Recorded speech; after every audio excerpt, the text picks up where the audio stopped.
आऊज़ुबिल्लाहिमिनश्शैतानिर्रजीम बिस्मिल्लाहिर्रहमानिर्रहीम। आज हमने पढ़ना है बेटा हमारा LHV पार्ट फर्स्ट की जो बुक है उसका आज हमने पेज 140 से पढ़ना है। ये हमारी ज़ीरो बुक के नाम से है।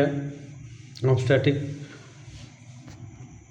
फर्स्ट एड जो है उसकी बेटा बुक है, ये आज हमने पढ़ना है। इससे पिछले लेक्चर में पहली 5 एमरजेंसी मेडिसिन पढ़ ली थी, उनको कैसे देना था, तो उनके अंदर एविल वगैरह थे। आज हमने पढ़ना छठी मेडिसिन, मैंने बताया था ये हमारे इसमें तकरीबन 23 किस्म मतलब मेडिसिन हैं, उनका हमने इल्म लेना है। और ये आम सी अद्वियात हैं जो इस्तेमाल होती हैं हमारे हॉस्पिटल में। जिन जिन बच्चों ने अस्पतालों में काम किया हुआ उनको पता है इनके बारे में।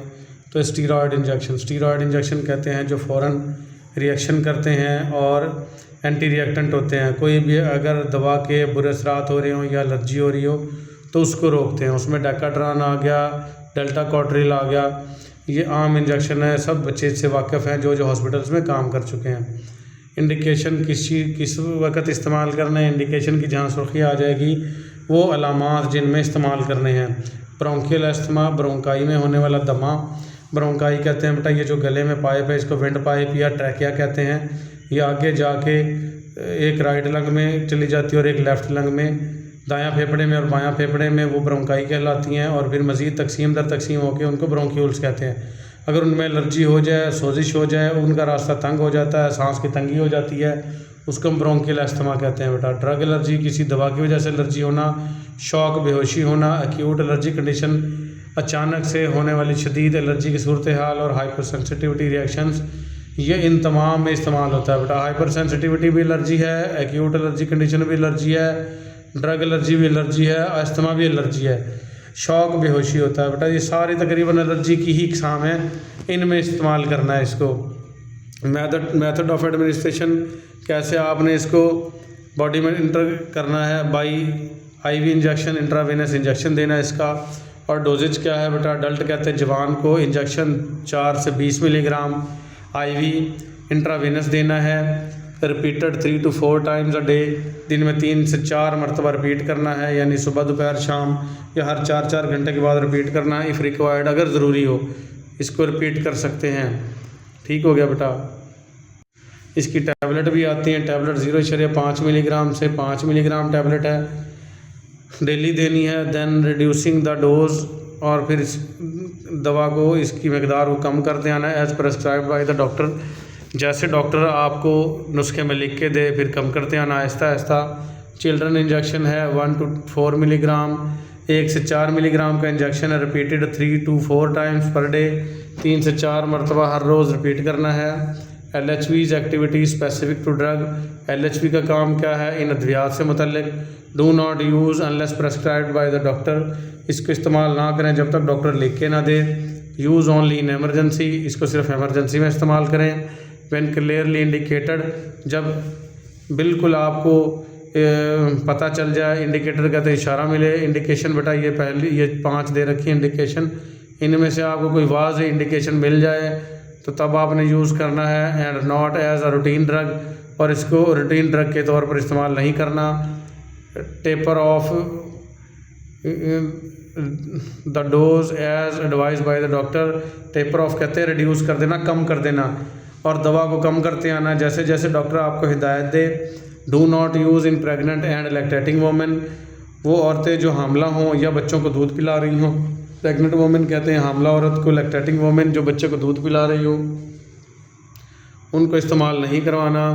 Do not use in patient with active tuberculosis, और उन मरीज़ों को भी जिनको TB का मर्ज़ हो और एक्टिव हो उनको भी यूज़ नहीं करवाना। Do not use in patient with swear infection, और ऐसे मरीज़ों को जिनको शदीद किस्म का इन्फेक्शन हो उनको भी इस्तेमाल नहीं करवाना।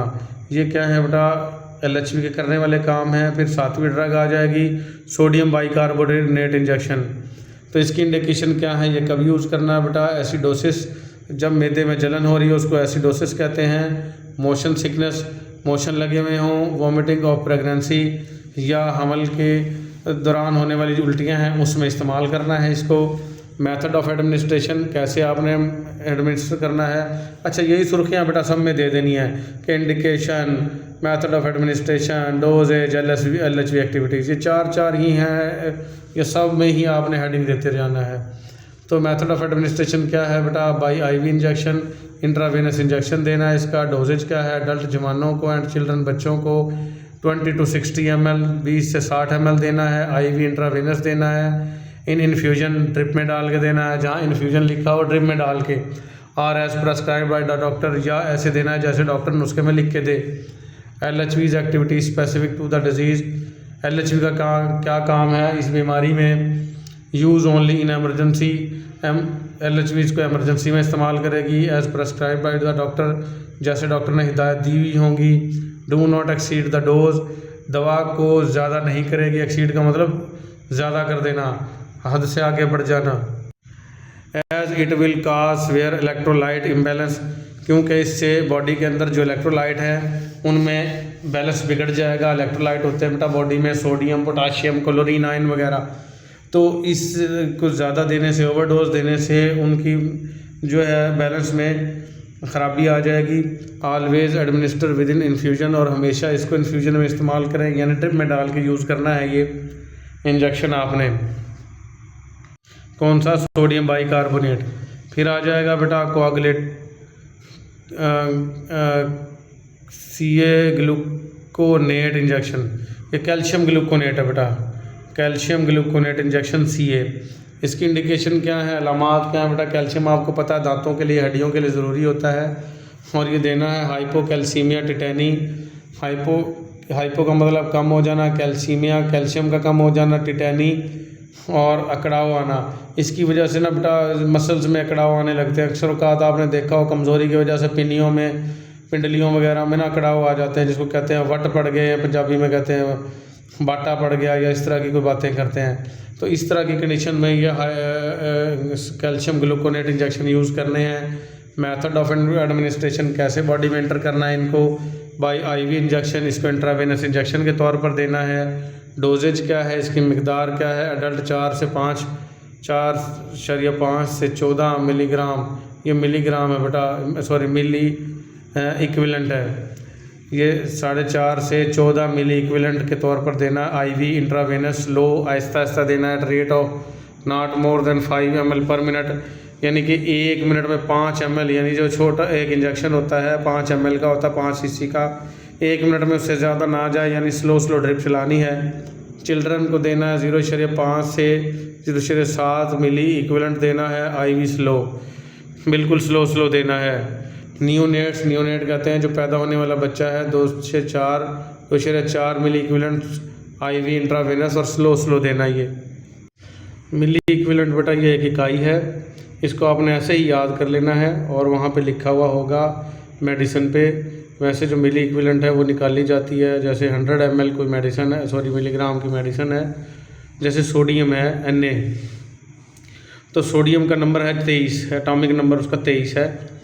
तो 100 को 23 पे तकसीम करेंगे 23 पे, तो इसका जवाब आ जाएगा 4.5 तकरीबन इतना आ जाएगा। तो ये 1 मिली इक्विवेलेंट निकल आया इसका। तो इस तरीके से है, लेकिन आपने इतनी बहस में नहीं जाना, सिर्फ इसको मिली इक्विवेलेंट ही याद कर लेना है।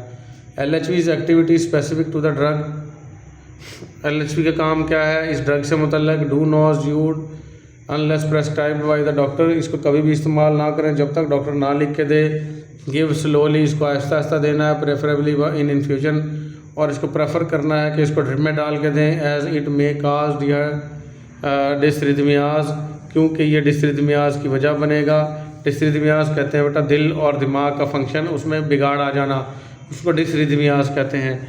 और हार्ट ब्लॉक, या दिल को रोक देगा। इफ़ गिवन एट फास्ट, अगर ये ज़्यादा दिया, फास्ट स्पीड में दिया, तो इसलिए इसको स्लो देना है कैल्शियम ग्लूकोनेट इंजेक्शन को। ठीक हो गया बेटा।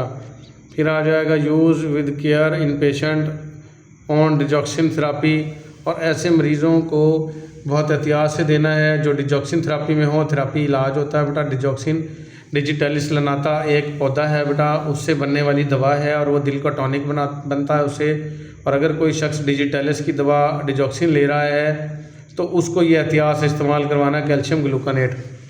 ठीक है। फिर आ जाएगा वैलियम इंजेक्शन। वैलियम इंजेक्शन बेटा पता है जो बच्चे काम करते रहे हैं कि वैलियम इंजेक्शन जो है वो नींद के लिए होता है, सुकून के लिए होता है। इंडिकेशन कब यूज़ करना है, सिम्टोमेटिक रिलीफ ऑफ एंजाइटी, अगर इंतहाई कोई शख्स परेशान है और उसके जहन से वो परेशानी नहीं निकल रही, इसको सिम्टोमेटिक एंजाइटी कहते हैं और उसमें रिलीफ देने के लिए, उसमें सुकून देने के लिए यूज़ करते हैं।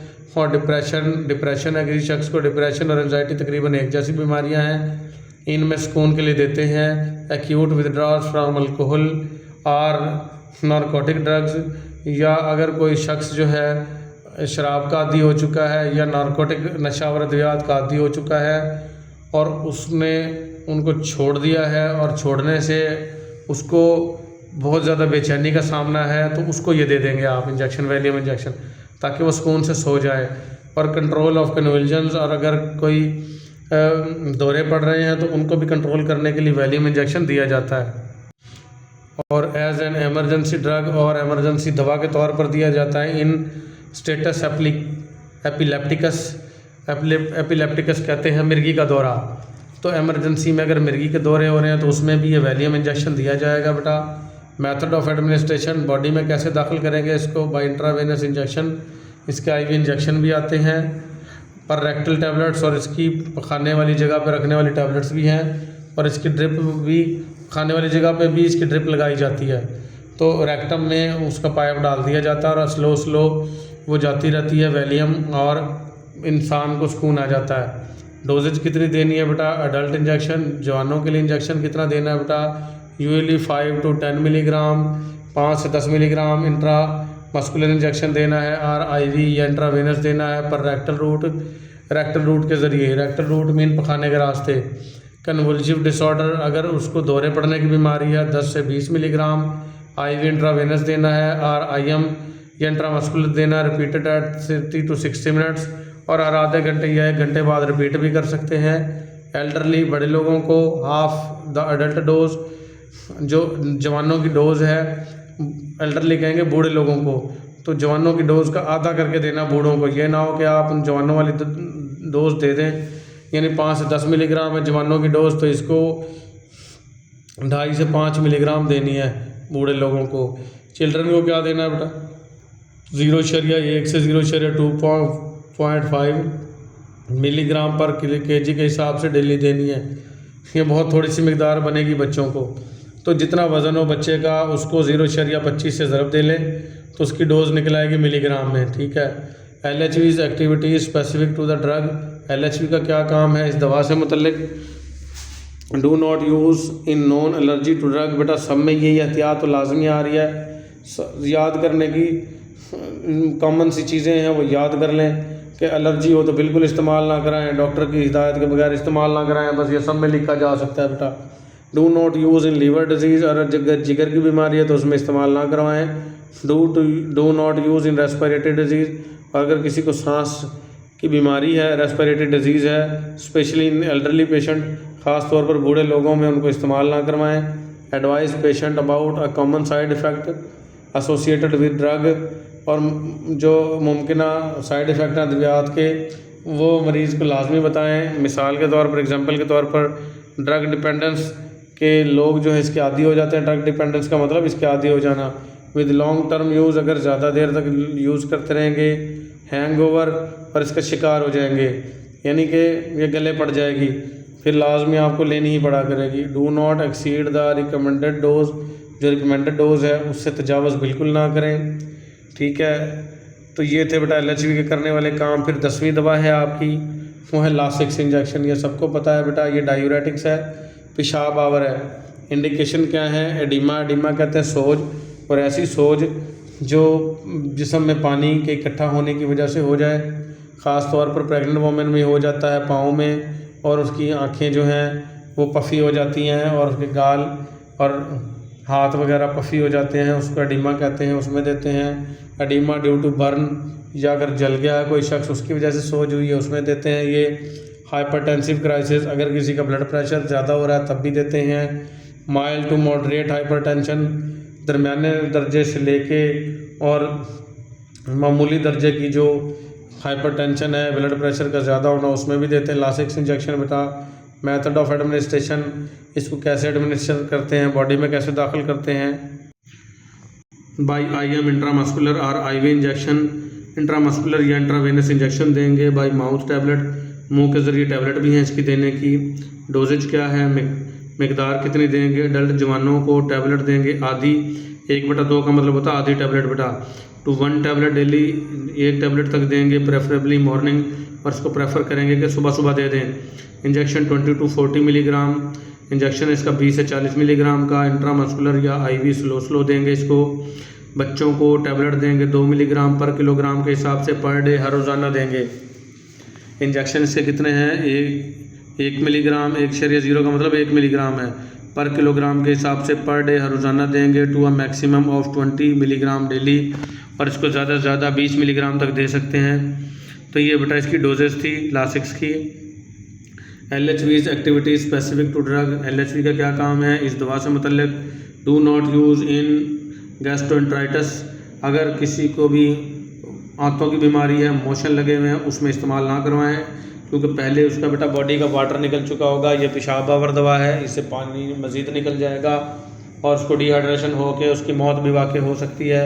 Do not use if electrolyte imbalance is suspected, और अगर इलेक्ट्रोलाइट इम्बैलेंस है, इलेक्ट्रोलाइट आपकी बॉडी के जब कब ख़त्म होते हैं, जब उल्टियाँ मोशन लगी हों शदीद किस्म के, तो उनकी वजह से बॉडी के अंदर कैल्शियम, पोटाशियम, क्लोरीन वगैरह के जो आयन हैं वो इम्बैलेंस हो जाते हैं, जिससे बंदा जो है वो वीक फील करता है, उसे चलना नहीं जाता, सुस्त हो जाता है, लेटा रहता है, और उसको इसलिए ORS पिलाते हैं या ड्रिप लगाते हैं ताकि जो इलेक्ट्रोलाइट है उसकी बॉडी में एंटर हो सकें और वो हशाश बशाश हो सके।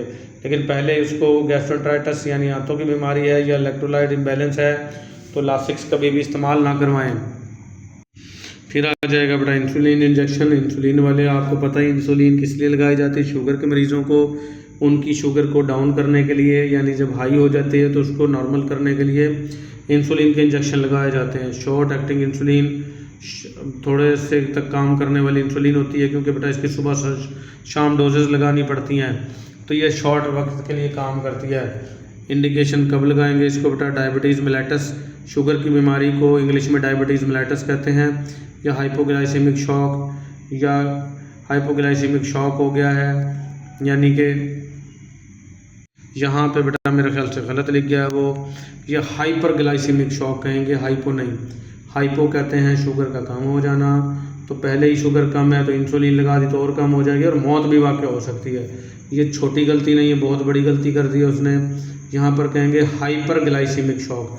हाइपर का मतलब क्या है, शुगर ज़्यादा हो गई, और शॉक कहते हैं बेहोशी, शुगर ज़्यादा होने की वजह से बेहोशी होना। इसको हाइपो को आप हाइपर कर लेंगे, तो इसमें ये इंसुलिन लगाते हैं बेटा। मेथड ऑफ एडमिनिस्ट्रेशन, कब इसको एडमिनिस्टर करेंगे, बाई सबकुटेनियस जेरेंजिल टीका लगाएंगे, IV इंट्रावेनस भी दे सकते हैं, और IM या इंट्रामस्कुलर इंजेक्शन भी दे सकते हैं। डोजेज कितनी देनी है, इंजेक्शन कंटेन 40 to 1000 यूनिट्स, 40 से 1000 नहीं 100 है, 40 से 100 यूनिट होती हैं। और सॉल्युबल इंसुलिन, हलशुदा इंसुलिन के action starts with in 30 minutes, और इसका एक्शन जो है वो 30 मिनट के अंदर अंदर शुरू हो जाता है। या आपने देखी होगी इंसुलिन वाली सिरिंज होती है 1 cc की, और उसमें हर एक जो छोटा पॉइंट है वो 1 यूनिट को जाहिर करता है, तो 40 यूनिट 100 यूनिट होते हैं, एक cc पूरा जो होगा वो 100 यूनिट के बराबर होगा। तो उसमें डॉक्टर बता देते हैं कि यहाँ तक 40 यूनिट होंगे, यहाँ तक 30, और आप खुद भी समझदार हैं, पता लग जाएगा आपको। तो 40 से 100 यूनिट देने हैं सॉल्युबल इंसुलिन के। एक्शन 30 मिनट में स्टार्ट हो जाएगा, peak 2nd to 4th horse, और फुल ज़ोरों पर रिएक्शन पहुँच जाएगा 2 से 4 घंटे में। टोटल ड्यूरेशन 6 to 8 आवर्स है, और इसकी टोटल ड्यूरेशन कितनी है, 6 से 8 घंटे है। LHV's activity specific to drug, और LHV ने क्या काम करना है इस दवा से मतलब, do not use unless prescribe by the doctor, इसको कभी भी इस्तेमाल नहीं करना जब तक डॉक्टर इसको प्रेस्क्राइब ना करे।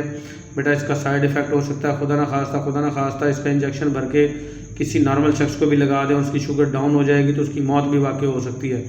ये ख़तरनाक होती है, जब तक डॉक्टर हिदायत ना दे तब तक आपने यूज़ नहीं करवाना, और जब तक शुगर चेक कर लो, जब तक हाई आपको फील ना हो, जब तक पता ना चल जाए, ये आपको डायग्नोज ना हो जाए, तशखीस ना हो जाए कि हाई है शुगर, तब तक आपने इंसुलिन यूज़ नहीं करवानी, ख़तरनाक हो सकती है।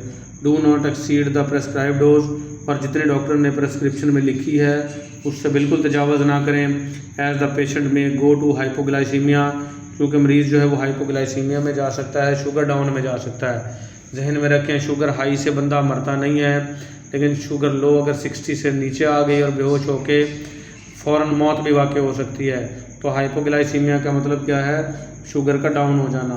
तो अगर आपने ज़्यादा डोज लगा दी तो शुगर डाउन हो जाएगी और मौत वाक़ई भी हो सकती है। फिर आ जाएगा बेटा नैलोज़ोन इंजेक्शन, वो हम पढ़ेंगे अगले लेक्चर में। आज के लिए हमारा इतना ही, मिलेंगे अगले लेक्चर में। अल्लाह हाफिज़।